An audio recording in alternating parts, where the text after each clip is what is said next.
안녕하세요. 요양백서입니다. 이제는 전문 시설에 도움이 필요할 때가 온 것 같은데 마음속에서는 수십 번도 더 되뇌었지만 차마 입 밖으로는 꺼내지 못하는 그 말. 엄마, 아빠, 이제 요양원이나 요양병원에 가시는 게 어떨까요? 이 말을 하는 순간 부모님께서 나를 이제 내다 버리는구나 하고 상처받으실까봐 평생 우리를 위해 헌신하신 부모님께 불효하는 것 같아서 그 죄책감에 입이 떨어지지 않는 여러분들을 위해 오늘 이야기를 준비했습니다. 오늘 제가 드리는 말씀을 잘 기억하시면 부모님의 마음을 다치지 않게 하면서 가족 모두를 위한 최선의 길을 찾으실 수 있을 거예요. 이 어려운 대화를 성공적으로 이끌기 위해선 우리가 먼저 준비해야 할 것들이 몇 가지 있습니다. 가장 먼저 그리고 가장 어려운 것이 바로 형제자매 간의 의견 통일입니다. 부모님 앞에서 자식들끼리 나는 찬성, 나는 반대 싸우는 모습만큼 최악은 없습니다. 대화를 시작하기 전에 반드시 모든 형제자매와 먼저 이야기를 나누세요.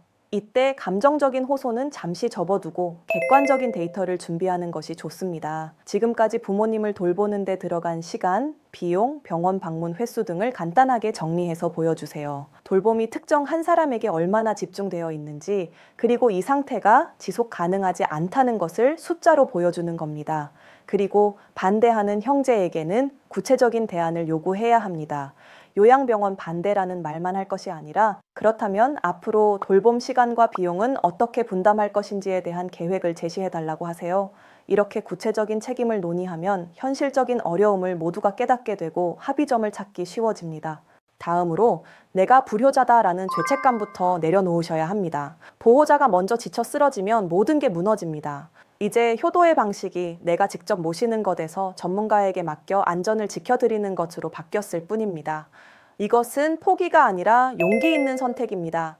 그리고 대화 전에 우리 동네 요양원이나 요양병원 두세 곳의 정보, 사진, 비용, 프로그램 같은 구체적인 자료를 미리 준비하세요.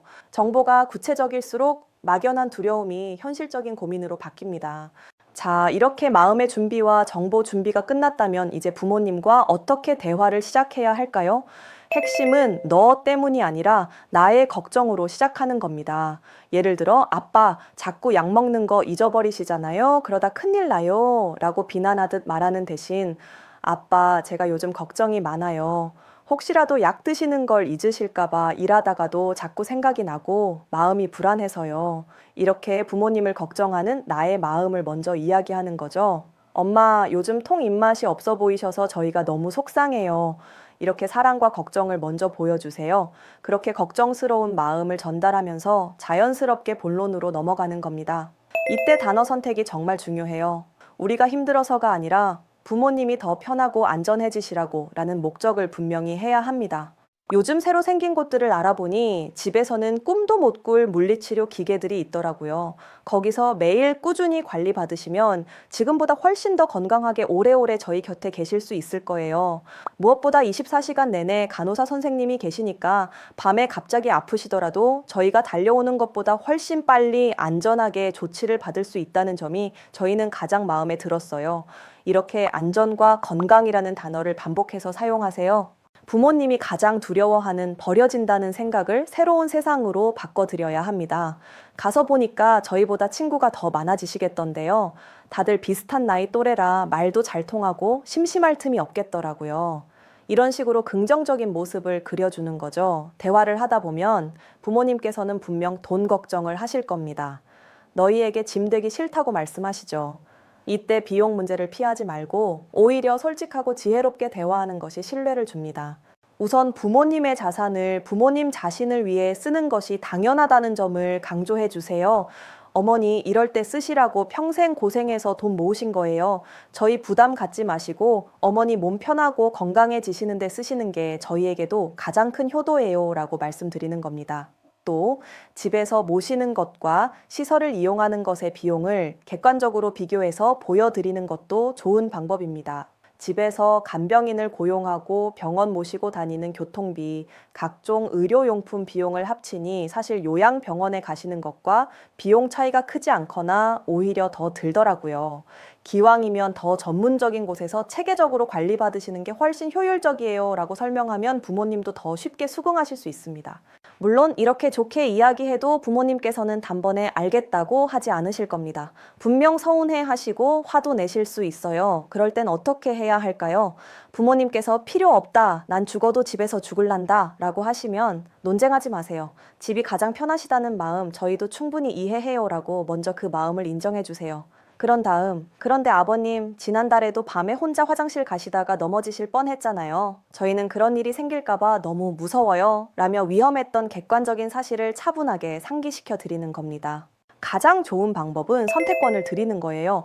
결정하라는 게 아니라 어떤 곳인지 저희랑 같이 구경만 한번 가보실래요? 마음에 안 들면 당연히 안 가셔도 돼요. 이렇게 제안하면 거부감이 훨씬 줄어듭니다.